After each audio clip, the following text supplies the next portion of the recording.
잠은 게으른 사람들을 위한 것이 아니다. 어쩌면 한 번쯤 들어봤을 법한 이 말이 여러분의 머릿속에 남아 있지는 않나요? 성공하려면 잠을 줄여야 하고 더 많은 시간을 생산적으로 써야 한다는 생각이 우리 사회에 만연해 있죠.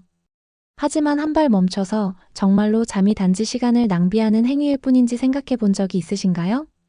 오늘 소개할 주제는 바로 인생을 바꿔줄 수 있는 단어, 잠입니다.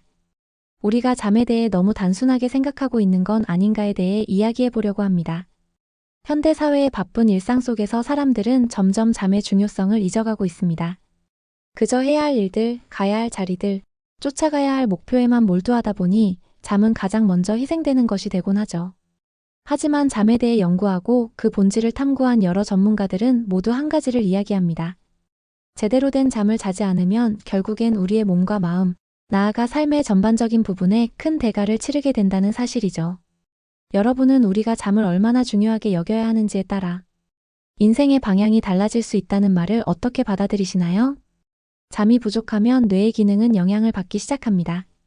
사고력은 떨어지고 감정 조절이 어려워지며 장기적으로는 건강에 치명적인 영향을 끼칩니다. 뿐만 아니라 잠은 기억을 되살리고 창의력을 자극하며 하루 동안 쌓인 피로를 씻어주는 중요한 역할을 합니다. 단순히 몸을 쉬게 하기 위한 시간이 아니라 진정으로 삶의 질을 높이고 지혜로운 선택을 내릴 수 있는 힘을 주는 시간이 되는 거죠.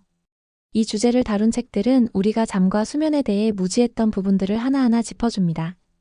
예를 들어 잠의 질을 높이기 위해 중요한 것은 단지 시간을 많이 자는 것이 아니라 일정한 패턴으로 자고 깨는 습관을 들이는 것이란 이야기, 그리고 우리가 몰랐던 주변 환경과 수면의 상관관계들까지 흥미로운 정보들로 가득 차 있습니다. 책 속에서 반복적으로 강조되는 메시지는 단순합니다. 잠은 게으름이나 사치가 아니다. 오히려 잠은 우리를 더 효율적으로 움직이게 하고 더 건강하고 행복한 삶을 만들도록 돕는 가장 중요한 도구라는 것입니다. 이를 통해 우리 사회가 바쁘게 사는 것이 미덕이라는 생각을 제고할 수 있는 계기를 가질 수 있죠. 우리는 어떤 대가를 치르더라도 더 많이 해야 하고 더 적게 자야 한다는 압박에서 벗어나야 합니다. 이 책을 읽은 많은 사람들은 잠에 대한 새로운 시각을 얻게 되었다고 고백합니다.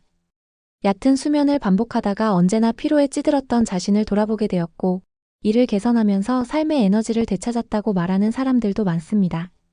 그리고 이러한 깨달음을 통해 단순히 자신만의 문제들이 아니라 더 나아가 우리가 살고 있는 사회의 구조와 가치에 대해서도 질문을 던지게 되었다고 합니다. 자, 이제 마지막으로 여러분의 이야기가 궁금합니다. 여러분은 잠에 대해 어떻게 생각하시나요?